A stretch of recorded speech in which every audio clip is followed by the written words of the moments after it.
میں آپ سے سب سے بلکہ پوچھنا چاہوں گا واٹس یور فیوریٹ ذکر؟ ویسے تو بہت سے اذکار ہیں لیکن واٹس یور گو ٹو ذکر کہ جب آپ فری ہوں اور آپ آڈینس کو بھی بتانا چاہیں کہ جی ہاں یہ آئی لو دس ذکر.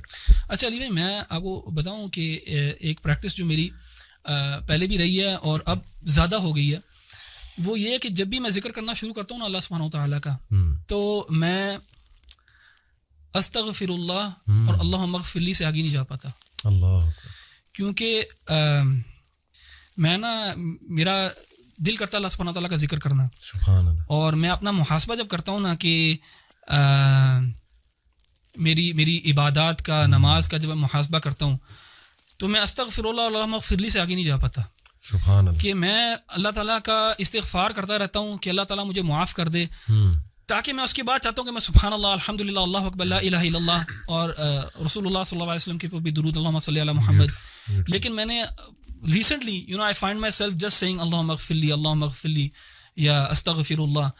تو پرسنلی آج کل جو ہے نا، اگر میرا ذکر جو سب سے زیادہ یہ ہے تو وہ یہی والا ہے، اور وہ میری پرسنل جو اسٹیٹ ہے آج کل جس میں اپنے آپ کو پاتا ہوں اس وجہ سے. اینڈ اکارڈنگ ٹو حدیث جو کثرت سے استغفار کرے گا اللہ اس کے تمام جو ہے وہ. ابن تیمیہ رحمہ اللہ سے کسی نے پوچھا نا کہ اللہ کی تحمید زیادہ بہتر ہے کہ استغفار زیادہ، تو آپ نے اس کی بڑی پیاری مثال دی. آپ نے کہا کہ جب آپ نے کسی کو کسی جگہ پہ پرفیوم لگانا ہو کسی کپڑے کو، تو سب سے پہلے you have to wash it. So اس کی پرفیوم تو تحمید اللہ کی تو وہ ایک خوشبو ہے، اور آپ کی گندگی جب تک صاف نہیں ہوگی تو سبحان اللہ، یعنی استغفار کئی دفعہ پریسیڈنس رکھتا ہے اوور سبحان اللہ. Amazing example. اچھا، while I agree with what Ahmed بھائی نے کہا ہے، لیکن آن دا کنٹریری اگر آپ دعا دیکھیں یونس علیہ السلام کی، تو اس میں آپ کو ایک دوسری پکچر ملتی ہے. میرے لیے پرسنلی جو ہے نا حوقلہ جس کو کہا جاتا ہے، لا حول ولا قوت الا باللہ، یہ بہت امپاورنگ، مجھے بہت امپاورنگ دعا لگتی ہے، کیونکہ اس میں جو ہے نا وہ اس بات ہے اللہ تعالیٰ کی طاقت اور قدرت کا. اور اگر آپ دیکھیں تو یونس علیہ السلام کی دعا میں بھی یہی ہے، یعنی کہ اس میں بھی اس بات ہے لا الہ الا انت سبحانک انی کنت من الظالمین. تو میری گو ٹو پرسنلی، اور کیونکہ حدیث میں آیا بھی ہے کہ عرش کے خزانوں میں سے ایک خزانہ ہے، تو اور ہم نے علماء کو کہتے ہوئے سنا بھی ہے کہ if you want to see miracles happening, یہ کسی حدیث میں نہیں ہے، تو ٹرائی لا حول ولا قوت الا باللہ 100 دفعہ نہیں، وہ کہتے ہیں 500، 1000، 1500، 2000 دفعہ کر کے دیکھیں تو صحیح، پھر دیکھیں کہ آپ کی زندگی میں کیا جو ہے نا معجزے ہوتے ہیں. اچھا، احمد بھائی نے بات کی رمضان کی، قرآن کی اور دعا کی، یہ تو ہے ساری عبادت. اگر آپ پارے کے شروع میں آ جائیں تو اس میں ایک بڑی انٹرسٹنگ چیز ہے، بار بار سائنٹیفک چیزوں کی طرف جانے کو بہت دل کرتا ہے. اللہ تعالیٰ نے قرآن مجید کے اندر جو ہے وہ ایک طریقہ رکھا، اور وہ کس چیز کو ثابت کرنے کے لیے رکھا کہ آخر اللہ کی عبادت کیوں کی جائے. یعنی کہ وہ کیا دعویٰ ہے جس کے بعد اللہ تعالیٰ کہتے ہیں اچھا کیونکہ ایسی بات ہے اسی لیے میری عبادت کرو. اللہ تعالیٰ نے ہمیشہ توحید ربوبیت کو کلیم کر کے آگے پھر کہا ہے دیر فار ورشپ می. کیا مطلب توحید ربوبیت؟ کہ مثلا اللہ تعالیٰ خالق ہیں، اللہ نے یہ پیدا کیا، اللہ نے وہ پیدا کیا. تو میں جن آیات کی طرف اشارہ کرنا چاہ رہا ہوں وہ آیات یہ اس پارے کے بالکل شروع ہی میں ہیں. اللہ تعالیٰ فرماتے ہیں ان فی خلق السماوات والارض واختلاف اللیل والنہار والفلک. لمبی آیت ہے بیسیکلی، جس میں اللہ تعالیٰ نے تخلیق کا ذکر کیا، آسمان اور زمین کا، دن اور رات کے ہیر پھیر کا ذکر کیا، کشتیوں کی جب وہ دریا پہ چلتی ہیں لوگوں کو فائدہ دیتی ہیں، آسمان سے جب بارش برستی ہے، یعنی کہ it is the manifestation of اللہ تعالیٰز کریشن. اور اسی طرح اور سورہ بقرہ کے شروع میں بھی اللہ تعالیٰ نے جب کہا یا ایھا الناس اعبدوا ربکم، کہ اللہ کی عبادت کرو، اس کے آگے پھر اللہ تعالیٰ نے جو دلائل دیے وہ ربوبیت کے دیے.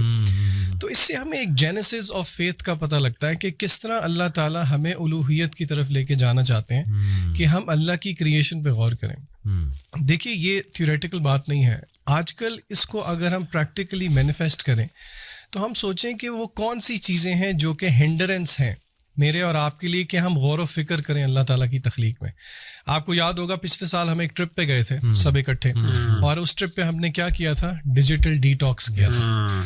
اور ہم نے رات کو بیٹھ کے سب نے لیٹ کے، آپ کو یاد ہوگا آسمان کی طرف کوئی گھنٹہ 1.5 گھنٹہ جو ہے وہ تاروں کو آبزرو کیا تھا، سورہ ملک سنتے، اور ہم سب نے ایگری کیا تھا کہ اس طرح ٹائم نکال کے اللہ کی کریشن کو شاید ہی ہم کبھی آبزرو کرتے ہیں. بالکل صحیح. تو ہم اپنے بہن بھائیوں کو یہ مشورہ ضرور دیں گے کہ آپ کبھی نہ کبھی اپنے آپ کو تھوڑا سا کٹ آف کر کے اس پہ غور و فکر ضرور کریں, کیونکہ اللہ تعالیٰ نے اس کو دلیل بنایا ہے اپنی الوہیت کے لیے. تو I think this is very empowering. ویسے یہ جو ربوبیت آپ نے بات کی, اٹس اے بیوٹیفل کانسیپٹ. اس کو اگر تھوڑا سا اور ہم آڈینس کے لیے ایکسپلین کر دیں تو بڑا امپاورنگ ہوگا کہ ایگزیکٹلی توحید ربوبیہ میں کیا کیا جو ہے وہ آتا ہے. میرے خیال سے شیخ مغیرہ سے میں ریکویسٹ کروں گا کہ آپ ربوبیت پہ تھوڑا سا ذرا ایلیبوریٹ کر دیں پلیز. جی, اس میں نا توحید ربوبیت میں بنیادی طور پہ ویسے تو اللہ تعالیٰ کا خالق مالک ہونا, تین بڑی چیزیں ہیں کہ اللہ خالق ہے اور دوسرا اللہ مالک ہے, یعنی وٹ ایور اللہ از کریٹڈ اللہ کی وہ ڈائریکٹ پوزیشن میں بھی ہے اور اللہ کے ڈسپوزل پہ بھی ہے, اور تیسری چیز اللہ قدیر بھی ہے. یعنی یہ تین, الملک والقدرہ اور ایک خلق, یہ تین بڑی کوالٹیز عام طور پہ توحید ربوبیہ کے اندر کوٹ کی جاتی ہیں. یعنی اللہ تعالیٰ نہ صرف خالق ہے, اللہ آنر بھی ہے, اور اللہ کے پاس نہ صرف اللہ خالق ہے تو اللہ کے پاس ایک نیچرل رائٹ بھی ہے, اور تیسرا اللہ کا ڈسپوزل بھی ہے, یعنی اللہ کے مرضی کے مطابق کچھ پتہ ہل بھی نہیں سکتا. یہ تین کوالٹیز جو ہیں یہ پرائمریلی ایک توحید ربوبیت کا کانسیپٹ ہے, اور میں سمجھتا ہوں جس بندے کے اندر توحید ربوبیہ کا کانسیپٹ صحیح معنوں میں انٹرنلائز ہو جائے نا, وہ کبھی بھی شرک نہیں کر سکتا, کیونکہ توحید ربوبیہ necessarily necessitates actually in fact to الوہیہ. اور یہی اللہ تعالیٰ نے ہمارے ہاں عام طور پہ بعض دفعہ یہ کہہ دیا جاتا ہے کہ توحید الربوبیہ بندے کا پرفیکٹ ہے, توحید الوہیہ نہیں. صحیح اس میں جو محققین کی رائے وہ یہی ہے کہ توحید الربوبیہ اگر ایگزمپلری ہو تو it should necessarily lead to توحید الالوہیہ. اور جو بندہ ایکچولی میں انٹرلائز کرے کہ مالک بھی اللہ ہے, خالق بھی اللہ ہے, اور قدرت بھی اللہ کی ہے, تو یہ ساری چیزیں باقی why is anyone a third person worthy of worship in that.